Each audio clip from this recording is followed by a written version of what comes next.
अध्याय 3 Florence Nightingale. यह घटना फ्लोरेंस नगर इटली की है। एक बार एक छोटी सी बच्ची विद्यालय से अपने घर की ओर जा रही थी। तभी अपने गली के कोने पर एक नन्ही सी प्यारी सी बिल्ली देखी, जो पैरों में चोट लगने की वजह से चल भी नहीं पा रही थी। उसके घाव पर मक्खियां भिनभिना रही थीं। उस बच्ची को बिल्ली पर दया आ गई। वह उसे अपने घर ले आई। उसने बिल्ली के घाव को गर्म पानी से धोया और उस पर पट्टी कर दी। लगभग एक सप्ताह की सेवा के बाद बिल्ली ठीक हो गई। आप जानते हैं कि उस बिल्ली की सेवा करने वाली बच्ची कौन थी? करुणामय बच्ची का नाम फ्लोरेंस नाइटिंगेल था।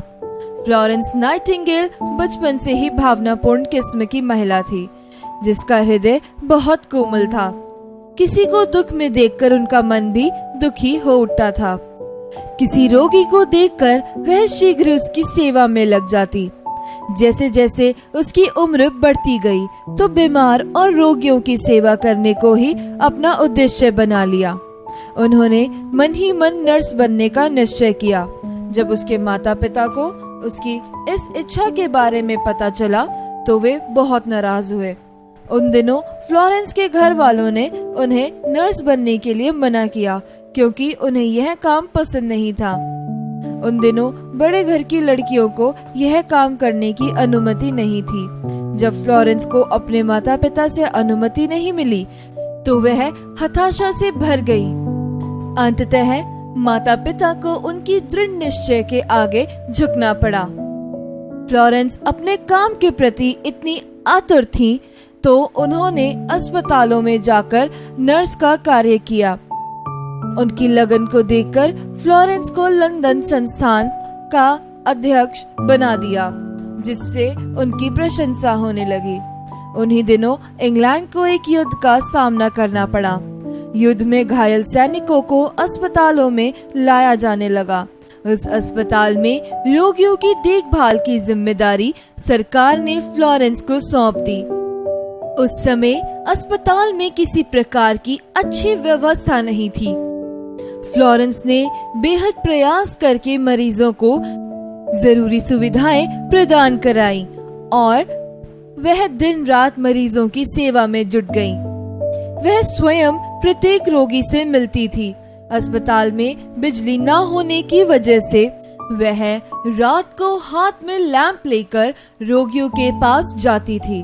बीमार सैनिक उसे लैंप वाली देवी कहते थे। रोगी उसे देखते ही पीड़ा भूलकर मुस्कुरा उठते थे।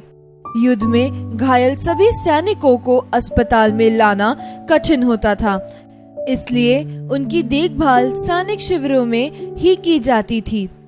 इन शिविरों में चिकित्सा प्रबंध ना के बराबर था।